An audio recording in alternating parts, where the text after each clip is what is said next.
Crawl Boardroom. Can I get a roll call? Andrew Reno, Here? Stacy Giomi, Here. Garrett Lapierre, Matt Dodd, Here. Quorum. Thank you. If everybody could please stand for the Pledge of Allegiance.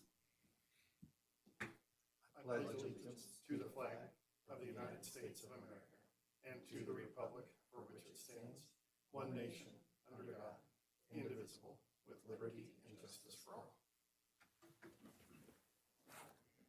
Thank you. Next, we will open it up for public comment. We got one?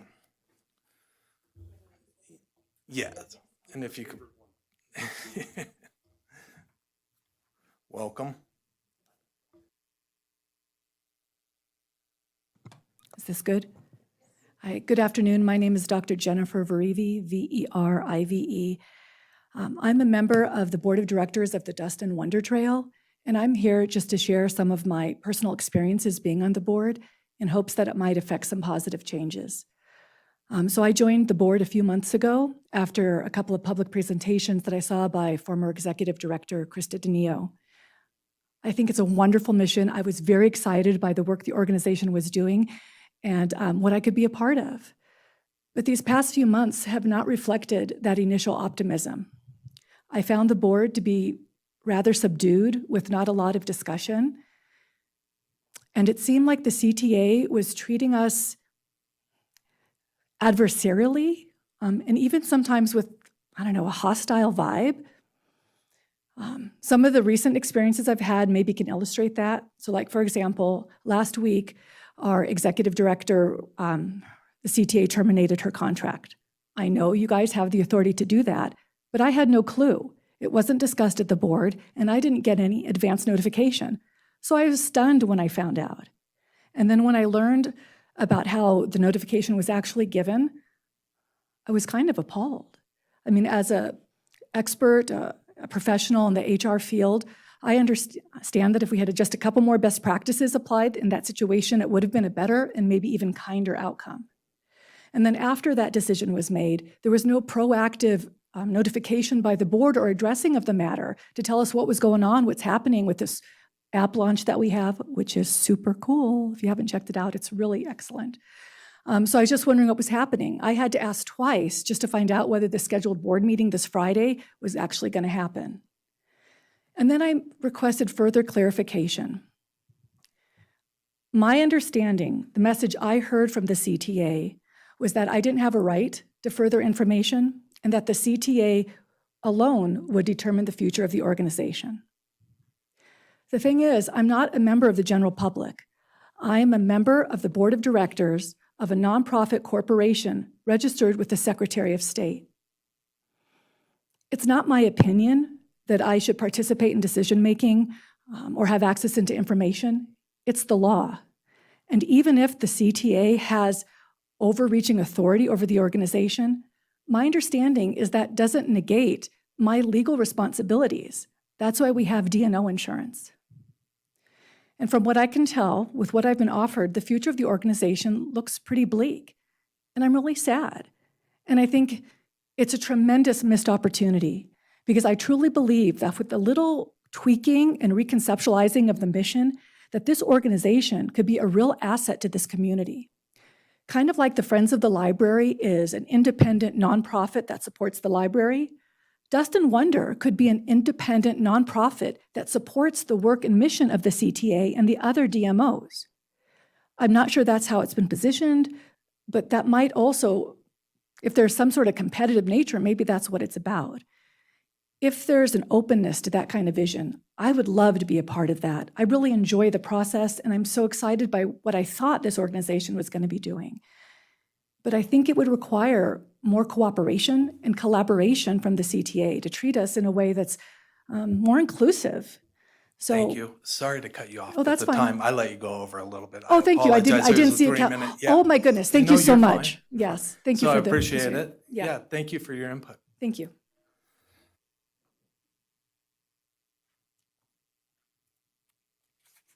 Next, we will move on to item number 5, approval of minutes from the June 8th, 2026 CTA board member. Does any member of the board have any additions or anything they'd like taken off? If not, can I get a motion? So moved. Can I get a second? Second. All in favor? Aye. Aye.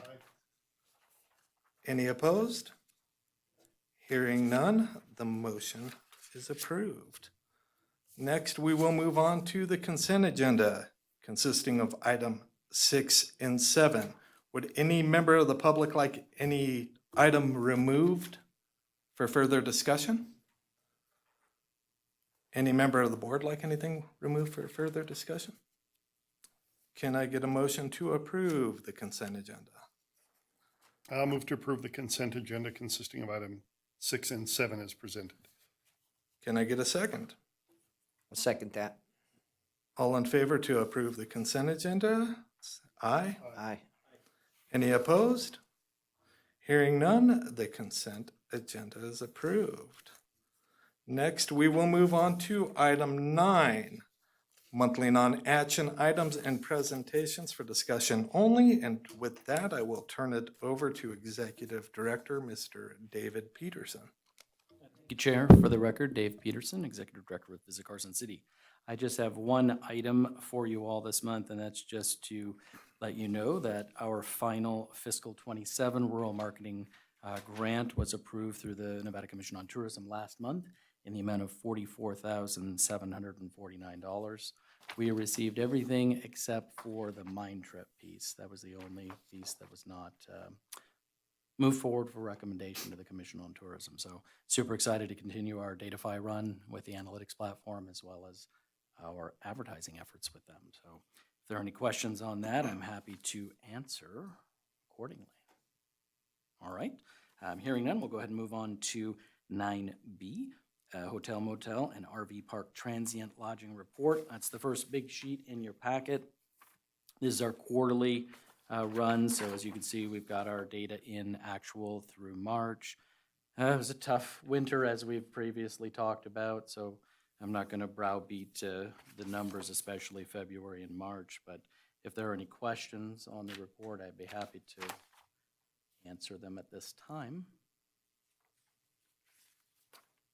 All right, hearing none, we will move on to 9C, Transient Occupancy Tax Actual versus Forecast. Some better news here, obviously. April was a very, very solid month. May is looking that way as well. And I've got June projected similar fashion, up just over 14% against prior years. So if we scroll all the way to the right, have us coming in about 2% ahead of last year. So that's the projection right now, and I think we'll hold. So I'm very excited in terms of April, May, and where I think June will be at as well. So any questions on the fiscal 26 forecast from the board? Okay. Thank you very much. With that, we'll move on to 9D, Events and Sales Update. I'm going to be your stew this month, so I'll do my best here to get us through this deck. Lydia, perfect. All right, so we're going to talk Tasmanian Boxing Club, the Prison Rumble recap. We've got Legacy Sports Adult Slow Pitch, Legacy Sports Youth Fast Pitch, the Carson Cruisers Car Show, and of course our Caballo Vallador, our horse dancing event. So Lydia, if you'll go ahead one, perfect. So I think this was amazing. I know that the NSBPS, the whole team, everybody loved having this event out at the prison last month. We had 16 bouts. Yeah, there were some cancellations due to some weight issues. I also know that... In my experience in life, too.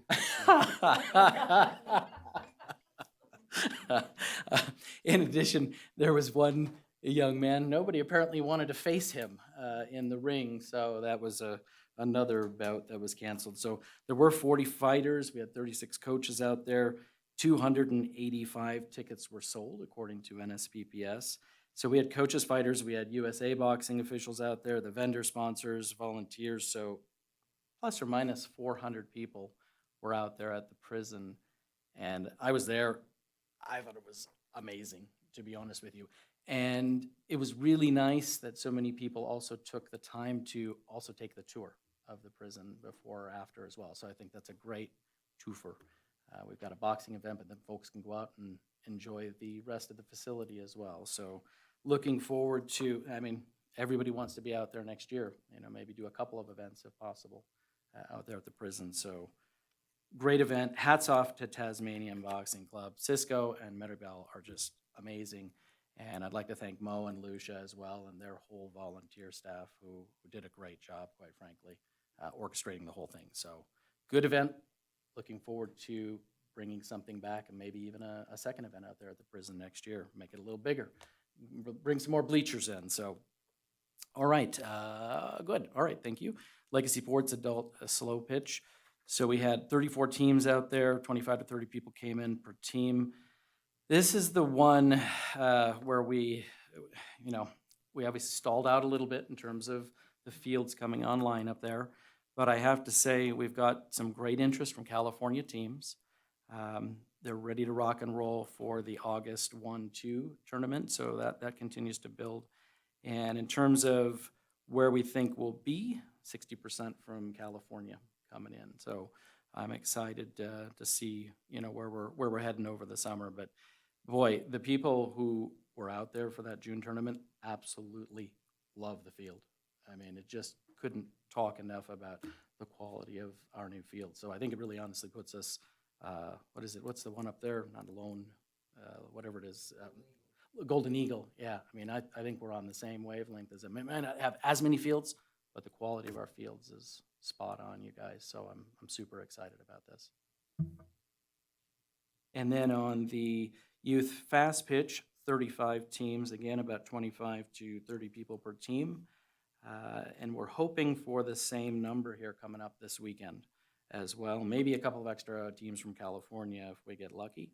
We've got 3 fast pitch tournaments this year, and these folks do want to bring more tournaments in next year, and hopefully we can start them a little earlier. It'd be great to get some folks out there, maybe April or May at the latest, just depending on the weather for 2027. So Stu's done a great job working with these guys, and they're pumped to be out here. Just gotta not have them here the same time as soccer tournaments, because Yes. can't handle it. Yeah, no, yeah, there's a little bit, I mean, it is really cool though, now that you brought up soccer, Stacy, the fact that we are able to convert all 4 outfields into youth soccer fields up there, which is, I think, just fantastic. So the You're leagues are- talking at Centennial, yeah, they're playing on Thursdays. I'm looking at Lydia because I feel like we're shooting up there on a Thursday, right, with film. So yeah, so And are again, they striping it? Yes, Mm, yeah, and they're Interesting. taking it I off. have not seen it for soccer. Yeah, And obviously I saw it for softball. I went out on that tournament in 6-7, and I agree there was general consensus that it was really nice. They felt like it, felt good to play on, and yeah, didn't feel like playing on concrete, agreed. Or the undulations and Yeah. the dirt. so. Someone who's gotten to play on it, and we'll go play on it tomorrow night, actually. Yeah, it is fun. It turned out really, really, really nice. It's a little slow right now, which is not the worst thing in the world, especially for us older folk. So I'll take that. But no, it turned out really, really well. Good. I appreciate that feedback, you guys. That's awesome. Fantastic. Well, let's move on to Carson Cruisers. They had 185 vehicles out there at Mills Park. There were some last-minute cancellations, and I know with the wind, they did have to move the cars a little bit further, I'll just say east, out from underneath some of the large trees, just from a safety perspective. But I think it was a great event. We had folks from Washington, Arizona, California, Nevada represented out there for this event. So it was just fantastic to see the cars and just the people and chatting with these folks who truly love Carson City. So, horse dancing, my goodness gracious. I couldn't be more pleased, you guys. Hats off to Billy and the whole Rancho Uva Blanca Family Wines team. When we started this, God, I don't know, I want to say 6-8 months or so ago. Yeah, we had a little bit of conversation last fall, but really kind of getting into November, December, our hope was for 20 horses initially on this. And it was, maybe we can do 30, maybe 40. We had 72 horses out there, which was amazing, quite frankly, for a first-time event. They sold 500 tickets, plus or minus. I think it was a little more than that. another 100 people, including the riders and sponsors, exhibitors, vendors. So really that put us at over 600 people out there for this as a first-time event. And I think we have nothing but opportunity because I think if we look to our east, Yarrington, Smith Valley. Show it. No, yeah. Jason, yeah. Listen in.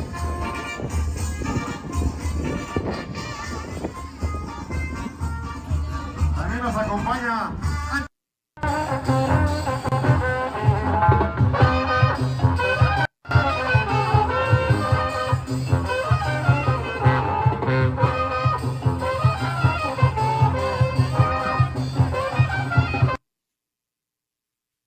I think that came off my phone, a little dark, I realize that, but they allowed everybody came down from the stands to be out there with the dancing and the whole 9 yards at the end of the evening, and I want to say they were there till 10, 11 o'clock. I mean, they didn't want to leave. So a great response. I just been informed this morning by Stu that we're locked in, I think, working with April and Parks for the 12th to have the event take place before the Reno Rodeo next year, just so we're not kind of in conflict with it.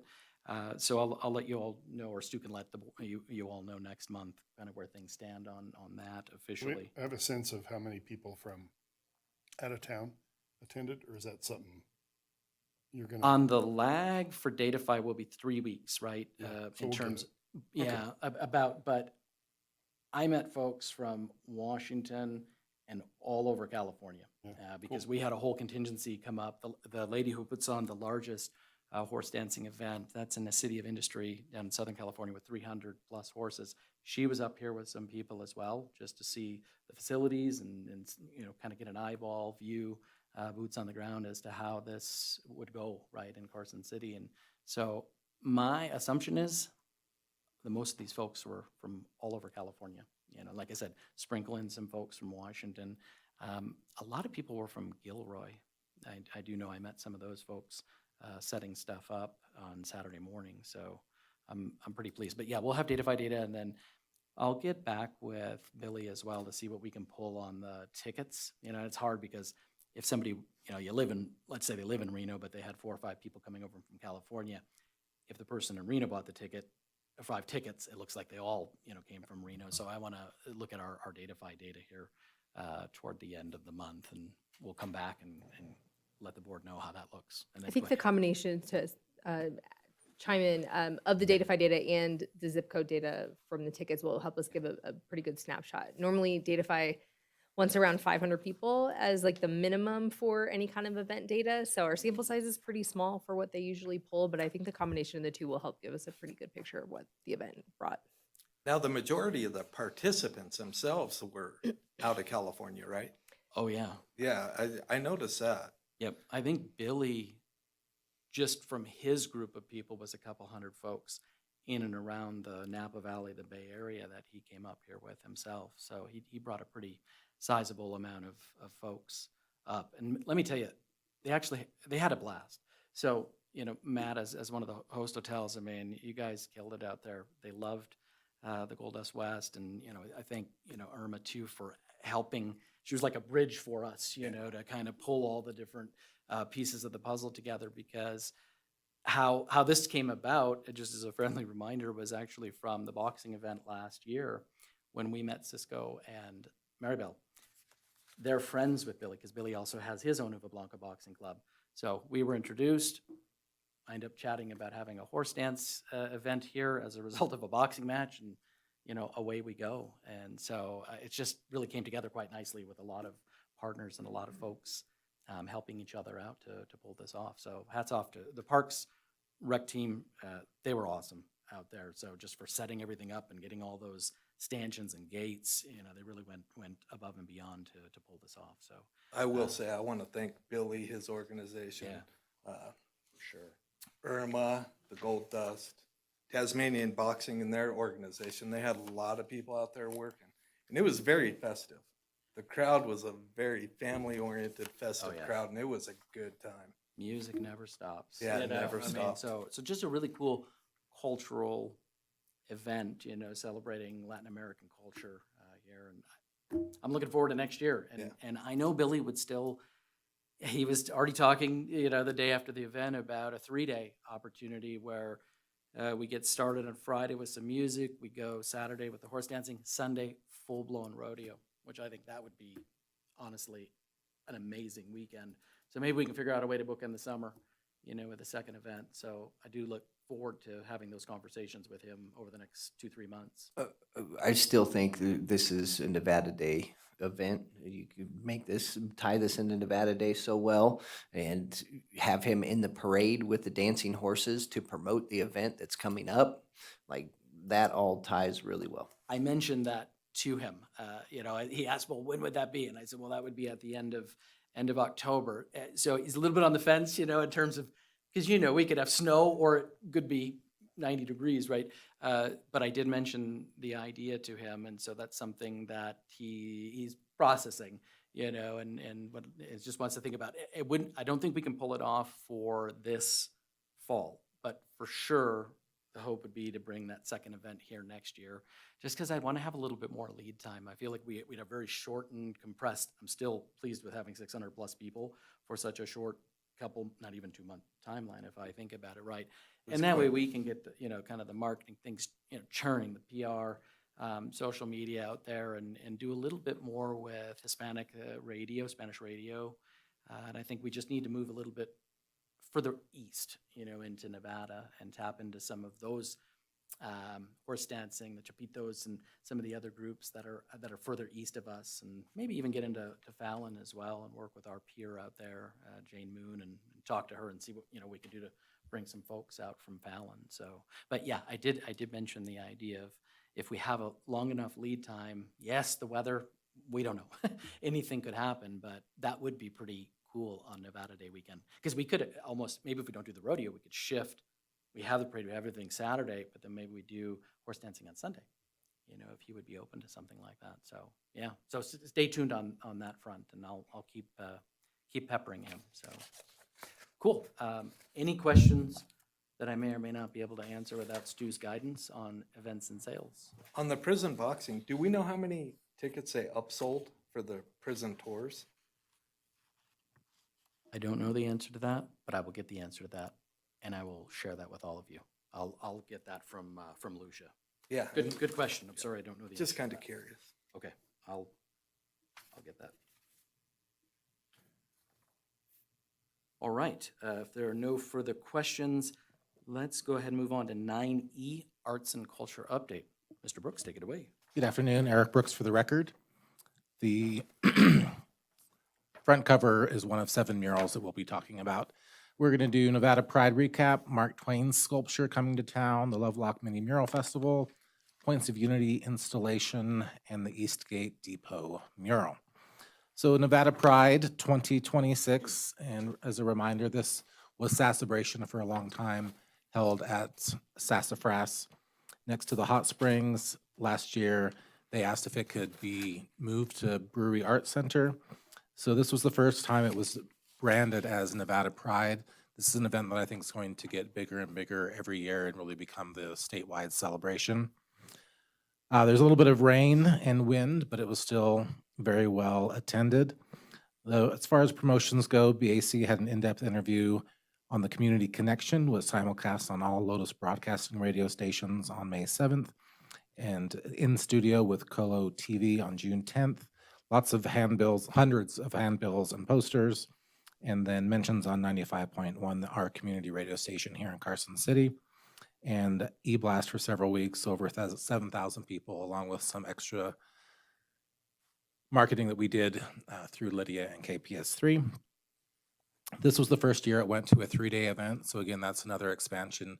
Instead of just having the one day, they had a movie Friday night, then had the event Saturday night, and the drag brunch sold out on Sunday. And they did the drag brunch for the first time last year, which sold out as well.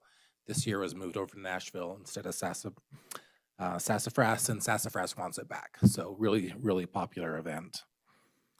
Over 1,000 attendees, music from 12 to 6 outside with over 40 vendors. And then over 78 attendees sell out, as I mentioned, for the Sunday brunch. And one thing they did different this year as well, last year they had a simultaneous punk rock going on in the Black Box Theater. This year they did it as a separate event in the evening, and it was great. It was absolutely fantastic to split that up, have all the extra activity. So we'll move on. I think we mentioned this briefly a couple months ago that this was in the works and we were going to try to get it done in the next calendar year. Things sped along and it will be here on July 24th. So big thanks to McAvoy Lane who helped facilitate all of this action. This idea originally was hatched for the first Mark Twain days, and the $70,000 price tag of this bronze Mark Twain statue was just completely out of reach. McAvoy was able to work with some private donors, great collaboration with Carson City Public Works. So the first picture there is looking south into the St. Charles Hotel / Fox Pub Brewery dining area outside. Those two benches are going to scooch to the left and to the right to make room for the third, and that's where this Mark Twain bench is going to go. So I'll send out an email with the exact invites, but June 24th at 5:30 p.m. is when the ribbon cutting will start. July. I'm sorry, Yeah, July, July, thank you. yeah. Yep. A couple weeks away. So the Lovelock Mini Mural Festival is next. So we have another stop on Nevada's Mural Highway. This was led by the Frontier Community Coalition and several local community members. They started working on this over 2 years ago, and we were able to help put this together with our connections with some of the artists. This picture here, you might recognize that style. That's Bryce Chisholm, who's Reno-based. He also has done several pieces here in Carson, including Brewery Arts Center, National Social Club, and last year he did the south-facing side of the Roadway Inn with the Birthplace of Mark Twain mural. And we'll have exciting news next month about the rest of that wall. Here are the rest of the pieces. And then they had a big party on Saturday afternoon with the street being closed down, vendors, food trucks, face painting, kids' activities. In the top right corner is Bill Lewis. So that's obviously a mining truck to the left. Amazing detail. That's all painted with spray paint. And to the right is a Mark Twain piece as well of his time spent in Unionville when he was trying to be a gold miner out there. Top right, Thule ducks were found in the Lovelock Cave. It's incredible, right? This is Autumn Harry. She was able to do the piece out at the museum last year for us as well. This was her, I want to say, 6th mural ever. Her talent is just incredible, and she's got several lined up for the next few months. She's actually going to go back to Lovelock and do a interior piece for a new display they're doing at the museum, which is the Lovelock Cave with a canoe and a bunch of different things. On the bottom left is Anthony Ortega, based in Sparks. He has Mayan heritage, and this is a fun, bright piece for the community pool. Hundreds of kids came out through the weekend and interacted with him, helped him a little bit. This is probably the community's favorite because of where it is and how many people it's touched. In the bottom right, this is Doomed Movement. Terrence is a great kid here in Reno, and he's been able to paint here 3 times as well. And this was an add-on. He wasn't on the schedule, but they found a few $100s, and he said he'll do it for a few $100s. And he showed up Saturday night at 9 p.m., projected a little bit of some line work, and then painted till 3 a.m., slept in the back of his truck for 3 hours, and then drove home to Reno. So these artists are just amazing what they're able to do to promote and to help these communities build up their public art and civic pride and all those things we've talked about. Dead Center, Josie Rock. This piece has a lot of backstory to it, but I won't get into it tonight. Really fun collaboration with the museum, some new museum members and community members and the foundation to pick out this piece. It's lots and lots of, Joe's a great storyteller. So there's about a dozen different stories that are touched on in here, which some of them you can't see on that far right, but really fun to see how the community came together to make this happen and to continue what we're looking at as that Nevada's Mural Highway. So the Points of Unity Interpretive Railroad Spike Sculptures, and as a quick reminder, we had a secondary grant from America 250 to be able to fund the 9 railroad spike sculptures here in Carson City, and then those will, of course, be part of the Dust and Wonder Trail. So Jeff Schomburg has been absolutely amazing to work with on this entire project. We probably have 40 different partners that have helped put this together, including the Washoe tribe, doing the translations for us. As you can see there on the top, there's that little blurb. It came out really, really well with the laser cutting. What's missing right now is the logo of Dustin Wonder Trail and then the QR code. There was a back order for the metal, the anodized aluminum that we had ordered for those to be done. I got a message yesterday. They're ready for pickup, so I'll be able to get those at the generator in Reno either tonight or tomorrow and be able to adhere those. So the locations here in Carson, Brewery Art Center, Stewart Indian School. Yeah, you can go ahead and I did a little collage for y'all. On the top left, we'll do it in order just for fun. Top left is the story of the Warm Springs Hotel out at the prison, the historic prison. The next one moving to the right is the Dot Solali House. And we put the Washoe language in the front of that one. And then in Chinatown, we did Chinese in the front. The rest have English in the front. Skipping the centerpiece, the next one is at McFadden Plaza. Talks about Mr. McFadden and what he was able to bring to town and that center. Then we have the V&T Depot. Bottom left, a story of the Wanganima House, which is a beautiful building and an incredible story. And as you're standing in front of this, looking off to the left, to your left, right, you can see the house. We wanted to put it there in Mills Park because it's hard to get people to wander all the way over. And this way we'll be able to capture people's attention, people who didn't know, who weren't looking for the spike, to be able to capture that QR code and learn about the whole trail. The next one is there in Chinatown. Again, there is a Chinatown interpretive sign there that's really, really well done, but that area is so non-pedestrian friendly in general. We're really happy to be able to have the QR code to drive people there and then learn more about the information from the other interpretive sign. And then we've got Jeff's truck. The artist volunteered his time to come and help install these. So that was several $1,000s, as well as Public Works, several $1,000s in their efforts to pour the foundations. Bottom right, my favorite one as far as placement goes, Brave there at Stewart Indian School. We line it up so when you're standing, coming right out of the front door, you see the back of the sculpture. And then the centerpiece is a little tongue-in-cheek. There we did the Brewery Art Center is the first one we did that morning, and Spike McGuire helped out with that. The artist on the far right is Jeff Schomburg, artist fabricator. We just sent in the rest of the translations. We got those for the next 18 pieces, and those will hopefully be starting to get installed end of August would be the goal for that. And that's, oh, one more thing. So this got snuck in there out of nowhere. There was a little bit of extra money from the 250 grant, a project that wasn't able to be finished. So there were three opportunities, and we received one of them. If we could find a project that would tie in with what we were doing with the Points of Unity and have it all done within 3 weeks. So this is something that we were already working with the V&T Commission on, trying to add some public art up there, which one of the 12-foot spikes is proposed to be there. Board members from the V&T Commission really wanted the front of this to be done. And then I don't have a picture of it, but if you're entering to the left of the photo going to where you would enter the building, there's 3 outbuildings. So we were going to try to do a mural on those 3 for this September for the mural festival. And then hopefully this mural would get done in fiscal 28. Then we got this opportunity, so we just fast tracked it. Talked to Joe C. Rock, who we've worked a lot with in the past. And with his in-kind donation of nearly $7,000, we were able to get a design approved, and he was able to paint it all within that three-week time frame.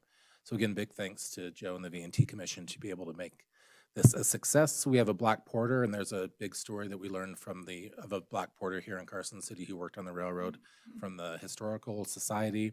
And then to the right is a historical photo that Joe's done a rendition of. And then if you put the 2 pieces together, that's the American continent. And there's a line that traces the entire Transcontinental Railroad, and of course the 3 spikes with the Transcontinental and Eastgate Depot, where your journey begins. So thanks to everybody who helped make that and all the other projects a success in June. Quick Yeah. question on the murals. So we've got them here, we've got them in Ely, they're in Lovelock. And here in town, we have a map that shows all the different. Is there going to be a statewide map at some point? We do have a map here in Carson City. We condensed it this year to make it a walking tour of downtown. There's 27 stops on that tour within the walking distance of the 70 that we have in town. Yes, I hope well, no, to answer your question, there's not a statewide map at this moment, and that's something that we're working with the very beginning stages of Travel Nevada to try to get that, which would be Carson City is the starting and ending point, Reno, Fernley, Lovelock, Winnemucca, Elko, Ely, Fallon, and back to Carson City. And there'd be about 600 murals on that entire. So it would be, in my mind, you wouldn't have all of those murals on a map or on a schedule or anything like that, but each individual town or city would be able to have whatever kind of a map they wanted, and then Travel Nevada as an entity, in my mind, would then be able to take 5 to 10 of the key murals in each city and have that as a reference point, and then people can explore from there. And then on the photo of you three, why is Jeff the only one that looks happy? Because he made Spike and I do all the work. You and Spike look like you're going to beat someone up. That's kind of Well, scary. Spike isn't the big, he's the biggest, he's the strongest guy there, but All he right. did the least amount of physical work on that, so he had to look tough. Chair, I'll just jump in on your question about a route or something with the murals throughout the state. I actually have a meeting with the Department of Tourism and Cultural Affairs later this week, and that happens to be one of many agenda items, is to talk about that exact thing. I'll just leave it at that, in terms of, could that be an 11th route that ties in with the other 10 statewide routes regional routes throughout the course of the whole state, because people do not know. If, as Eric has said, when he's gone back to some of these shows, you say that there's 600 plus murals out there. People are blown away by it. So I think if we can be a small catalyst to make something like that happen for the state, that would be amazing, quite frankly. And I would like to just echo Eric's comments. Public Works, thank you, to that whole team, Darren and your staff, for taking the time to do the pads and work with Seth to do the installation. Could not have done this without them. So really appreciate that. And then on the mural, we talked about at our retreat, I don't know, back in late January, early February, about bringing public art to the Eastgate Depot. And let me tell you, we're doing it. So this is a great way to kick it off. Nothing but positive. I ran into Candy Duncan at the farmer's market on Saturday. She loved it. She's like, why aren't the other three up? I said, well, because we haven't had the Murals and Music Festival yet, Candy, so just try to be patient. They'll be forthcoming in September, but I think when we get everything up there with the Spike, this is going to be an incredible place for people to engage with this public art while they're standing around waiting to get on the train, whatever, coming, off the train. So Eric's actually going to present this to the commission on the 23rd.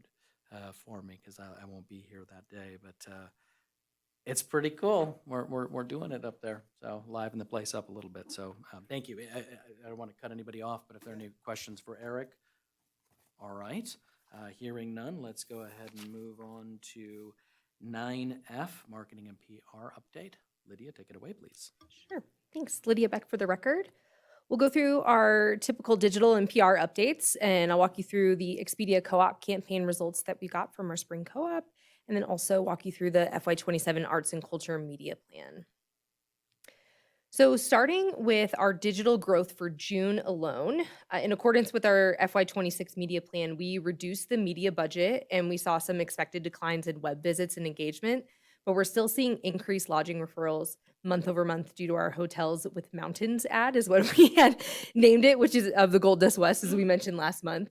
And it is continuing to see pretty incredible results. So we're very excited to see how that continues to play out through this summer. Overall, our lodging referrals were up 3%, and the conversion rate was up 23% over May for our paid search. So we are really happy with the engagement that we're getting overall across our paid channels.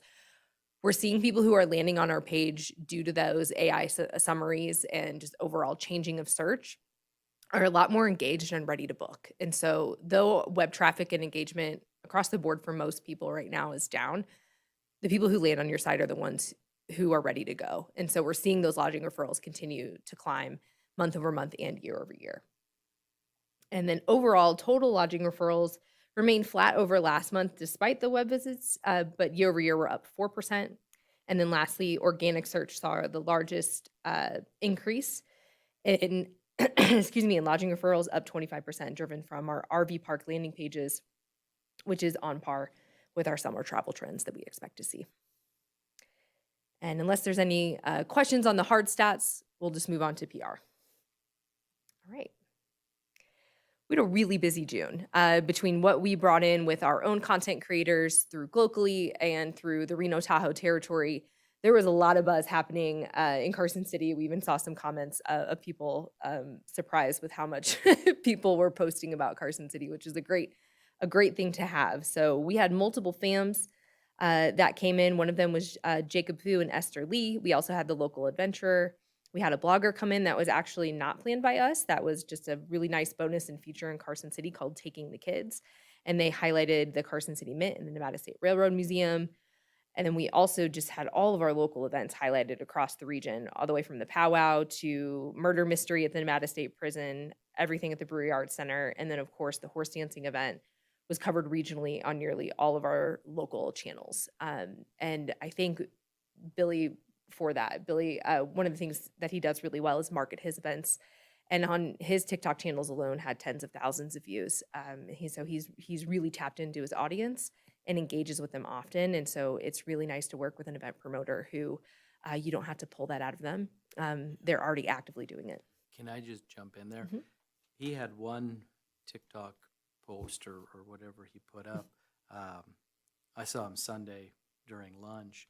It was at like 66,000 people had already. It was an amazing, like Sylvie did an amazing job with the video. That I don't know how she was doing it when she was shooting it in the ring the whole time with 2 different phones and everything. It's generated the largest number of views he's ever had for any of his events, and it just kept growing, throughout these last couple 3 weeks or 2 weeks, I should say. So, and that was just one. Another one, 12,000. Something else was 8 or 10,000. So really, he was pretty pleased. I'll just say that with the response that he had to people, and they're already like, "When is the event next year?" We want, So anyway, good stuff. Yeah, we were excited to see that. And they were very proactive about asking us for help on the PR side of helping coordinate some local interviews, which Billy was ready to hop in his car and drive down the night before so that he could be on TV. So we overall great coverage across the board for June. All right. Travel Nevada continues to offer their Expedia co-op opportunities, which can be grant eligible. This year, we decided not to apply for the grant for this one. So we funded this through our full media plan within budget because we had some other priority things with Datafy. So we went in on the featured tier. So we're featured right below Travel Nevada on this landing page on Expedia. And we feel like that buy has been really fruitful for us because we're listed above Reno and Vegas and other larger cities that are seen. So overall, we are very pleased to see that we drove just under 1,500 room nights, about 1,200 travelers. Our ADR averaged $137, 200,000 in revenue, and we drove over 3 million in impressions. So overall, very excited to see that in just a 3-month time frame from the beginning of March to the end of May. All right. So last month, we presented the full media plan for everything except arts and culture. So we wanted to prioritize a few things in Eric's and present this to you this month to give you the plan for FY27 for arts and culture. We want to look back at what our plan was last year. We had a really successful year building on the foundation of promoting arts and culture to the local community and to our visitors. We promoted 15 events across 3 different channels, driving awareness, attendance, and visitation to events and all of our evergreen attractions. And while Carson City Lights didn't turn out as we had hoped, the engagement from our paid advertising confirmed that there's high demand for unique experiences that Eric continues to bring here year over year. So we're just going to continue that formula that we built from that. So it wasn't all in vain, but overall gave us a great pulse for what the appetite is for here in Carson City and what people are engaging with. These are some examples of the variety of ads we ran, from carousel ads to reels to TikToks and display ads for our events and our evergreen ads. And some highlights from those were that our evergreen ads performed incredibly well. So on Meta alone, we drove over 7,000 landing page views and 200,000 impressions. But overall, you can see from these stats here that summed together, there's definitely an appetite for events for arts and culture here in Carson City. We have a strategy of having priority events and then sub-events that we promote, with our priority events having a larger budget. So we tried this out last year. Our first event, I guess, is a summation of events for all things haunted Carson City. So that includes the ghost walks on the west side, the ghost walks at the prison, the haunted house at the prison. They do Lone Mountain Cemetery tours, and anything spooky that kind of comes up throughout September and October, we put into one ad, and that Zach makes into a video and a carousel ad, and it performed amazingly. And it's running usually for 2 months at a time, and we get crazy engagement. So we're going to continue that. We're going to promote the last murals and music for a while, and also the Father's Day powwow. We felt like these were the events that really drove visitor traffic to Carson City, whereas our other sub-events found with our Datafy data were mostly driving locals, which is great because that's how we want to build our events so that we have more and we keep them here. So these priority events are going to have a budget of $1,500 to $2,000 per event, and it's going to be on Meta and TikTok social media advertising with a variety of different ad types. We'll be going 150 miles radius around Carson City and include our locals. We'll have 9 to 10 priority other events. We assume that something will pop up throughout the year. We budgeted for 10. These are the 9 that we identified right now. So that's the Plein Air Festival, Motor Car Rally that is newer to the Nevada State Railroad Museum, which we're very excited. That niche audience generally draws pretty far out of Carson City just because rail fans will travel. However, they have their own budget for events, so we're just kind of supporting on that end. So we're not putting a lot of money towards that because they have their own. We have the Silver State Art Festival, Mark Twain Days. The BAC has taken over all of the advertising. We are just coming in at a sponsorship side and just supporting with some additional social media. We have Tamale Days, Cinco de Mayo, Nevada Pride, Taste of Downtown, and our 11 a.m. concert series. So those events are all getting about $400 per event. We'll be social media advertising just on Meta, not on TikTok on those, so that we can get the widest reach on one platform and not water it down. And this will be a 75-mile radius, including but not limited to all of our local towns surrounding us. Our evergreen content is where the majority of our budget's going to be. This is content that is always on throughout the year. That's promoting our museums, Stewart Indian School, Cultural Center Museum, Kit Carson Trail, our mural walk, and any culinary experiences as well. This is a full budget of $16,000 across the year. This will be mostly on paid social. We have some budget set aside for print opportunities if they come up for Edible Reno Tahoe. We also have some other opportunities that usually pop up throughout the year. So we just want to use Edible as an example. We have a little line item for some print, and that'll be static images, carousels, and vertical video. And that also will be 150 miles around Carson City, including locals. And lastly, we have $10,000 set aside for the Dust and Wonder Trail. What that co-op opportunity looks like, or if we're promoting just the assets in Carson City, is still being worked out through the Dust and Wonder Trail board, but we have set something aside for those opportunities, including focusing on the Driven Spike as well. And lastly, it's just a recap of everything that I just threw at you with the percentage of the totals for each line item for a total of $35,000, which is what we had last year for Eric's budget as well. So we remain flat promoting arts and culture, but we've broken up in a little bit different buckets this year. And we feel like we've got a really strong opportunity to continue to promote these arts and culture assets in Carson City.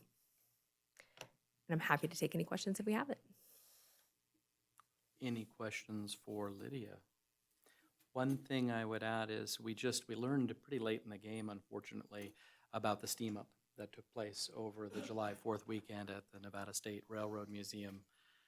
Whether or not they're going to do this next year over 4th of July remains to be seen. Obviously, that would impact maybe what we do in the lead up to with our fiscal 27 budget itself, because we'd obviously be out there in the month of June. So that's something, we've got one extra event on the arts and culture side. So hopefully there will be a decision made a little bit earlier about whether or not the event's going to happen, so we can facilitate those guys over there, because I was out there, man, the trains, there were a lot of people on the trains, right? So they had 3 different engines going, or 3 different locomotives going, and I just, God, I love it, when you have that many opportunities.